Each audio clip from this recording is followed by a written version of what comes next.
Estamos de volta com mais um encontro do nosso curso de Kubernetes e hoje, no nosso terceiro encontro, a gente vai dar uma olhada um pouco mais panorâmica sobre os objetos do K8s do Kubernetes. Antes da gente falar especificamente dos objetos, a gente vai falar de um conceito que a gente vai usar muito daqui para frente, que é o manifest, o arquivo de manifesto ou especificação.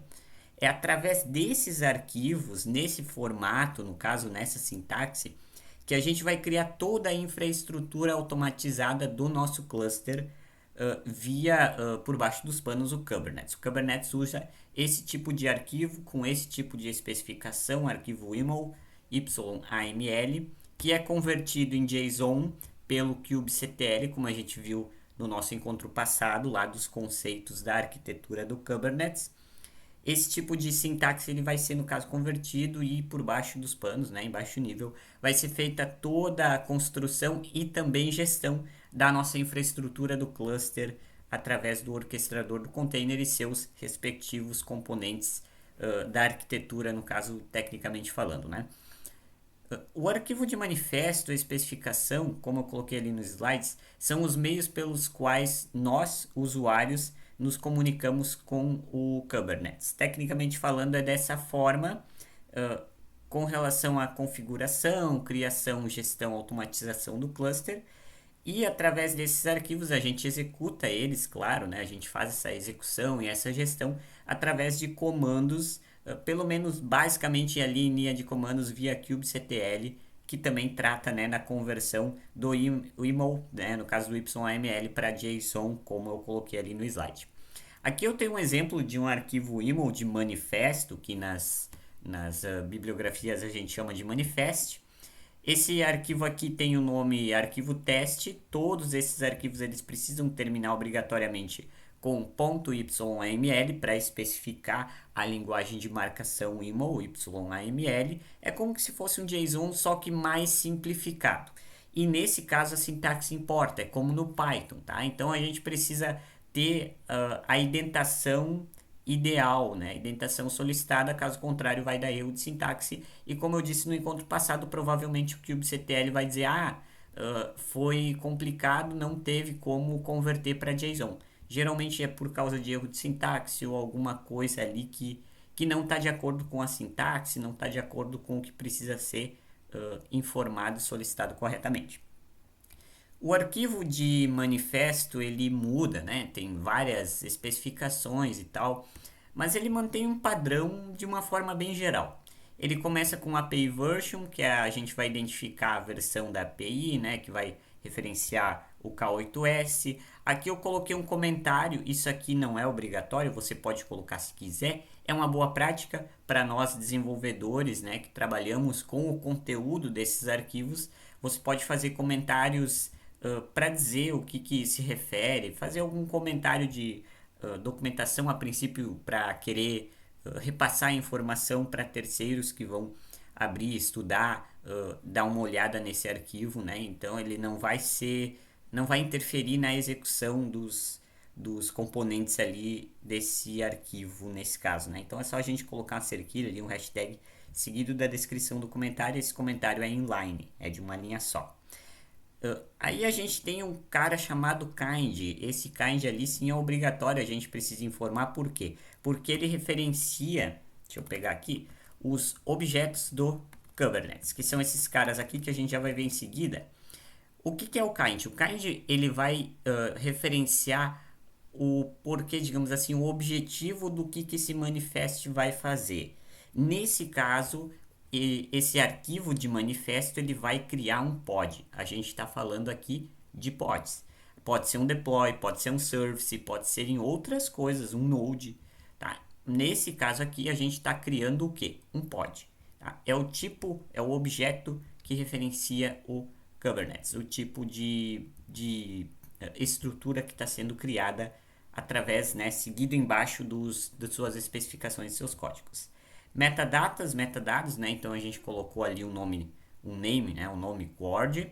O name ele faz representação ele é subitem do metadata, e o spec, que são as especificações. Ali a gente vai dizer, por exemplo, quais são os containers que vão fazer parte dessa infraestrutura. Ah, a gente pegou uma imagem, aqui tem um espacinho, tá? Hífen espaço, como aqui embaixo. Acabei não colocando. Uma imagem lá de tal lugar, na versão tal, né? Porque tem os dois pontos. Qual que é o nome desse container? Coord. Né? Geralmente a gente tem labels, rótulos, que a gente já vai ver. Eu peguei dois exemplos aqui, a gente vai dar uma olhadinha, que aí a gente vai ter que colocar o nome certinho, conforme, né? Se eu coloco em cima e embaixo, eu quero referenciar label nesse container, alguma coisa do tipo, tem que ser nomes idênticos.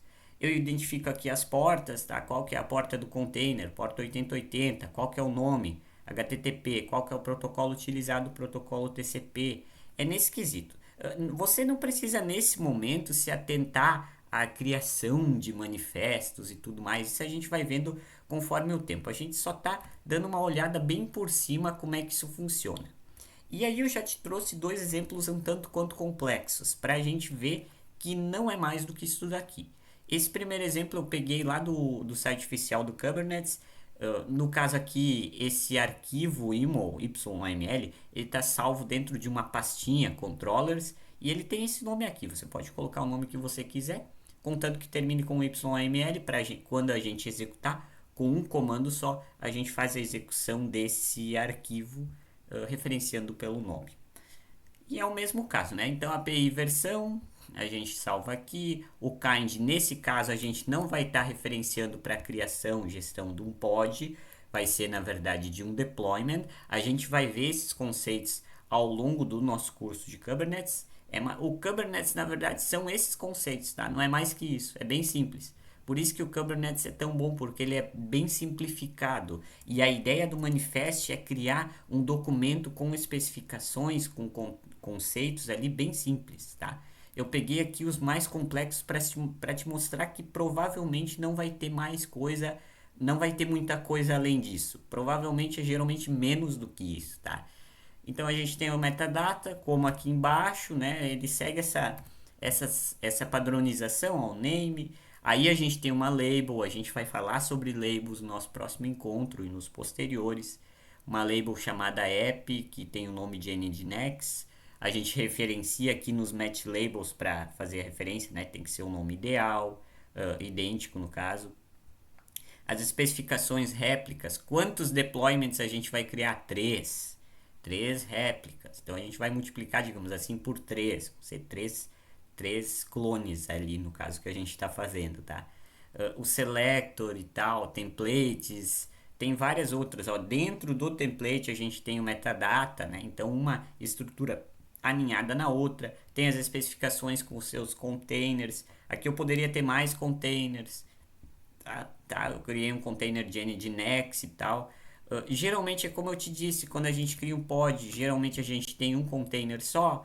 Em algumas situações, salvo raras, né, exceções que a gente vai ter dois ou mais containers. Geralmente, como eu disse, quando a gente quando há uma relação de conversa, digamos assim, entre containers em um mesmo pod, o que não é tão comum.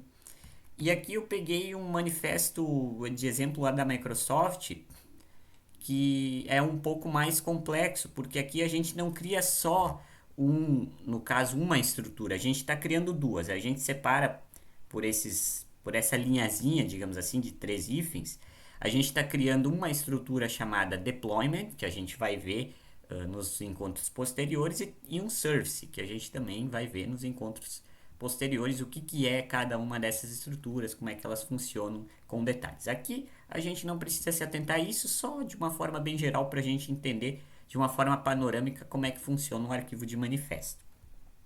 E nesse primeiro caso aqui a gente criou um deployment com metadata, o nome é esse nome aqui, a gente pode colocar o nome que quiser. A gente também fez labels, a gente fez rótulos. Para que serve os rótulos? Para a gente referenciar depois, tá? Então a gente consegue referenciar pelo rótulo lá, é o rótulo X1 que eu dei o nome lá, a gente consegue referenciar em comandos e outras relações. Strategy, a gente até nem vai ver muito sobre isso, rolling update para fazer atualizações e tal. Tem templates aqui, segue também a questão dos labels, das match labels. segue os mesmos padrões, né? Dentro do template tem os metadados, especificações com os containers, tem o nome, imagem, portas, nesse mesmo formato. Ó, o mesmo funciona aqui para esse outro tipo que a gente está criando, um service. Então tem a API, nesse caso aqui a gente já colocou lá em cima, né? API version, metadados, especificações, pode ter container aqui, no caso tem a porta, né? O target port, que é a porta-alvo 8080. A gente vai ver essas especificações com o passar dos nossos encontros. O que a gente precisa saber é que de kinds, no caso recursos, o que a gente chama de objetos, na verdade. No Kubernetes a gente tem esses 5 propriamente dito falando, né? A gente tem o pod, que a gente já estudou, a gente tem o node, que são as máquinas físicas, a gente tem o deployment, que a gente vai ver em seguida nos próximos encontros, assim como o replica set e o service. O Kubernetes, de uma forma bem geral e basicamente falando, ele é esses 5 conceitos, esses 5 objetos. A gente estuda pods, a gente estuda nodes, deployment, replica set e services. Através desses 5 tipos de serviços, digamos assim, desses 5 objetos, é que a gente vai criar toda a infraestrutura e gerenciar a infraestrutura do cluster. E o Kubernetes vai fazer tudo isso para a gente só precisa saber quais são esses 5 conceitos aí para trabalhar com eles posteriormente. São esses caras aqui. E o kubectl, que é o componente da arquitetura do Kubernetes, né, tecnicamente falando, é o componente que vai fazer a interação nossa do usuário com o Kubernetes. Ou seja, é onde é que a gente coloca os comandinhos lá. Como eu vinha te falando desde o começo do curso, existem 2 maneiras de interação nossa de usuário com o Kubernetes. A imperativa e a declarativa. A imperativa é através de diversos parâmetros do kubectl. A gente diz ao Kubernetes o que a gente quer, o que a gente vai fazer. Por exemplo, né, de uma forma bem geral falando, a gente diz para o Kubernetes crie 3 pods com a configuração X, através dos manifestos, claro, e comandos relacionados a isso. A forma imperativa é ideal para aprendizado, visando experimentos interativos e debugar serviços também em produção. Ela é bem importante para esses casos aí. E também tem a forma declarativa, uma declaração que a gente escreve manifestos, aí sim nesse caso, e usa usando com o comando kubectl apply, de aplicar o arquivo de manifest. Então a gente diz ao Kubernetes o que a gente quer. Então a gente não diz o que a gente vai fazer ao Kubernetes. A gente diz só para o Kubernetes o que a gente quer. Eu quero criar infraestrutura XYZ. Então o Kubernetes vai ter essa função de se virar ali, escolher a máquina, escolher o pod, escolher o que precisa para manter aquela nossa solicitação a ele de pé, tá? Eu digo, eu quero essa base de dados de pé. Então ele vai trabalhar no cluster ali, nos workers, nodes, e vai escolher qual worker utilizar, qual que vai ter maior desempenho, se der algum caso de falha, o próprio Kubernetes vai tratar essas falhas. Essa é a maneira declarativa, a maneira mais, digamos assim, típica que a gente usa no ambiente de desenvolvimento. Ali no caso, então, quero que seja XYZ, então serão feitas automaticamente criações e gestão de pods e outros tipos de objetos e afins para alcançar o objetivo solicitado, o objetivo nosso de usuário. Melhor para implantar serviços de maneira a facilitar a reprodutibilidade e é recomendado para gerenciar aplicações de Kubernetes em produção também. E aí a gente tem 2 tipos de comandos no kubectl, tá? A gente tem 2 tipos de comandos, da abordagem imperativa e de abordagem declarativa. Os comandos no kubectl de abordagem imperativa é o kubectl get, o describe e o delete. Get, para a gente ver, para listar alguma coisa, listar o quê? Algum objeto, pods, deployment, services, esse tipo de coisa. Aqui, por exemplo, a gente listou os pods, a gente listou os nodes e a gente listou os services. Daí também tem o describe. O describe é para descrever informações sobre determinado tipo de objeto. Estou descrevendo o pod, daí eu coloco o nome do pod aqui, o pod X. O service Y. Quais são os detalhes do service Y? Ah, o service Y tem tal coisa, tal coisa, tal coisa. Ele vai descrever, é o describe. E tem o delete, né, que é para apagar. Apagar o que? Também algum objeto. Delete pod, o nome do pod, eu quero apagar o pod X. kubectl delete pod X. Né, o deployment pode ser um service, o que a gente quiser. Também tem os comandos de create, que é para criar, run, que é para executar, scale, para a gente escalonar, expose, para expor, tipo uma porta, alguma coisa, exec, para executar, como a gente viu lá nos primórdios do Docker, a gente faz o exec, copy, copiar e logs para mostrar os logs. Nesses contextos aí a gente tem os comandos de abordagem imperativa e a declarativa, que não são tantos comandos, são os comandos de apply, de aplicação. Ou seja, quando a gente quer atualizar determinado arquivo de manifesto, ou seja, arquivo .yml. Então a gente faz kubectl apply -f, o nome do arquivo. Posso colocar vários arquivos colocando a flag -f, nome do arquivo, -f, nome do arquivo, -f, nome do arquivo, assim para vários arquivos.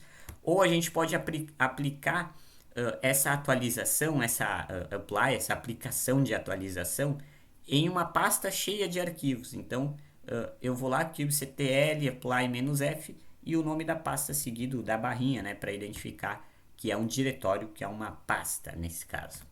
Certo? De uma forma bem geral, era isso, abordagem imperativa declarativa, e arquivo de manifesto é o que a gente precisa saber até então. A gente não vai executar comandos na prática ainda nesse encontro. No próximo encontro a gente vai ver um pouco mais de detalhes sobre pods, namespace e label, que são 3 componentes que acabam sendo citados aqui no manifesto e que a gente vai utilizar para os outros encontros posteriores. Mais informações lá no meu site ubsocial.github.io. Se você estiver me assistindo pelo YouTube, esses links estarão na descrição.